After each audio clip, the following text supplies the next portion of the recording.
Bienvenue à tous, merci d'être avec nous pour cette nouvelle édition de l'Africa Newsroom. Aujourd'hui, troisième volet de notre semaine sur le Bénin, avec un dossier consacré à la Haute Cour de justice. Au programme également de cette émission, l'opposition guinéenne demande l'annulation du premier tour de l'élection présidentielle. Et le Burkina Faso commémore les 28 ans de l'assassinat de l'ancien président Thomas Sankara. Et pour nous accompagner pendant cette émission, nos éditorialistes Malika Char, bienvenue. Merci Fanny, bonsoir à tous ceux qui nous accueillent chez eux. Joël Montlouis, bienvenue. Bonsoir Fanny, bonsoir à tous nos téléspectateurs. Et Jean-Marie Bitomo, bienvenue. Bonsoir Fanny, bonsoir à tout le monde. Tout de suite, l'actualité du jour.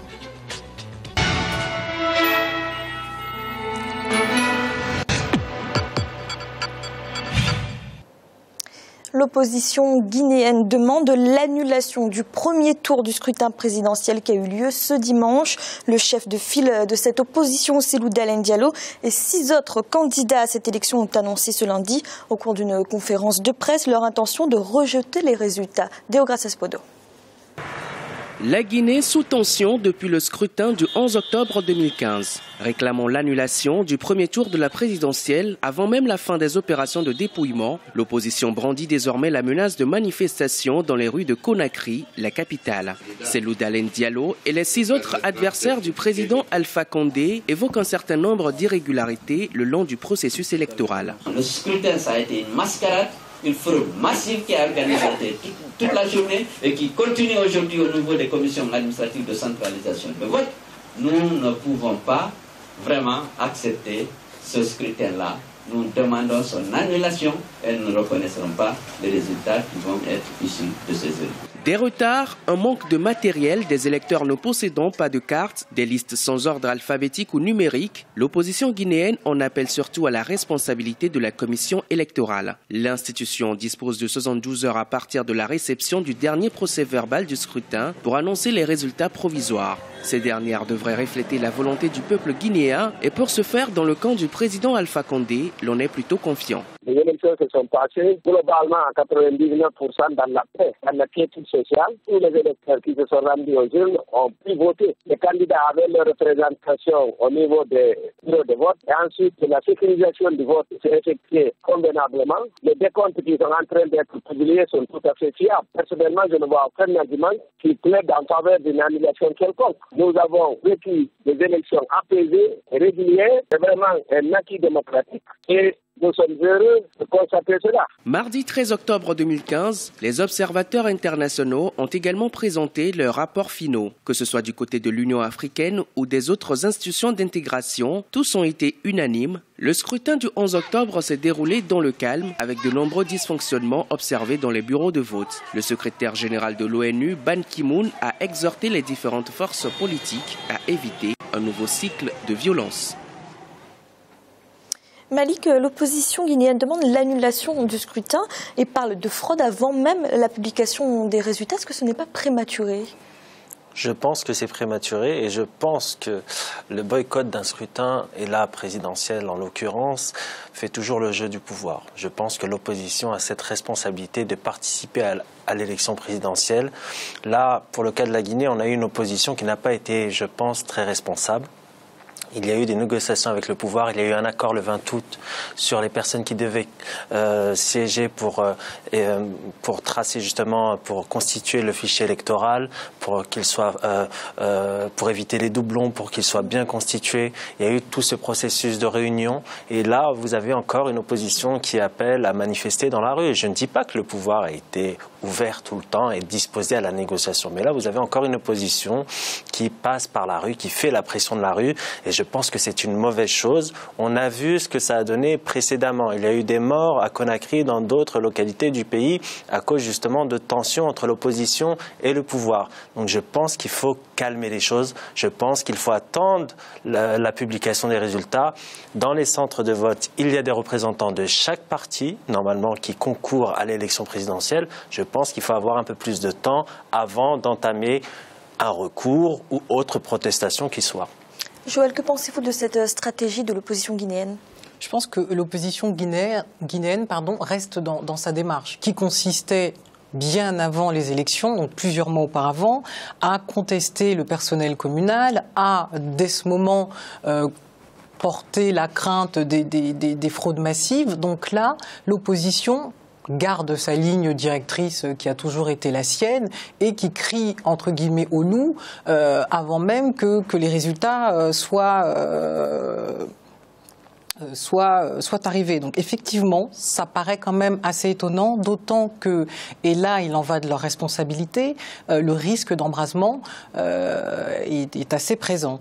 D'ailleurs, ils sont tous les six autres candidats, ils sont d'accord sur le principe de cette manifestation, sauf que effectivement, Marie-Madeleine Dubaté, elle se détache un petit peu des autres parce que elle demande justement à ses militants de garder le calme et de ne pas descendre dans les rues. Peut-être est-ce la sagesse féminine qui parle.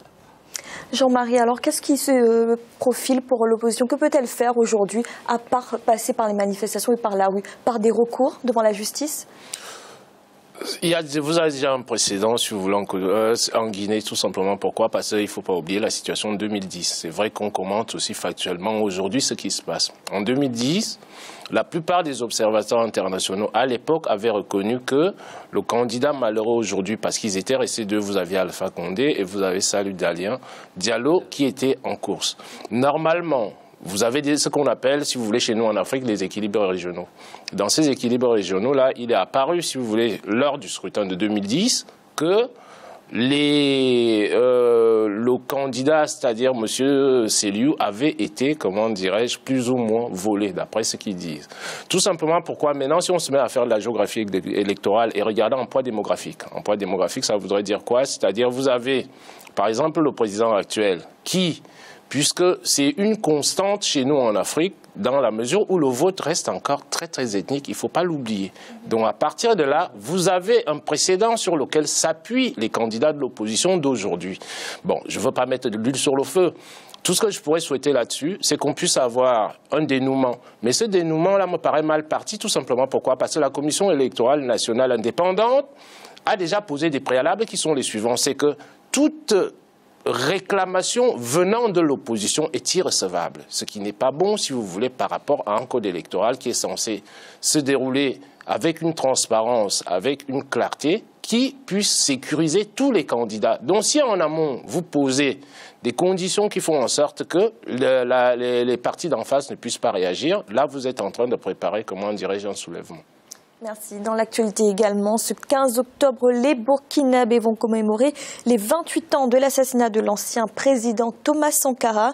Une célébration dans un contexte particulier. Mardi, le rapport d'autopsie du corps présumé de l'ex-chef d'État et le rapport balistique ont en effet été présentés aux familles. Deogracias Podo. La justice militaire du Burkina Faso a livré ses premières conclusions ce mardi 13 octobre 2015 à Ouagadougou. Selon le double rapport d'autopsie et d'expertise balistique portant sur les restes présumés de l'ancien chef de l'État Thomas Sankara et de 12 autres victimes, c'est officiel, les causes de leur décès sont d'origine criminelle. Un soulagement et surtout un signe d'espoir pour les proches et partisans de l'ancien président burkinabé qui ne devront plus qu'attendre quelques jours pour le rapport le plus attendu, celui des tests ADN. L'assassinat a été d'origine criminelle. Et les balles retrouvées ont permis d'identifier des armes comme des Kalachnikov, des G3.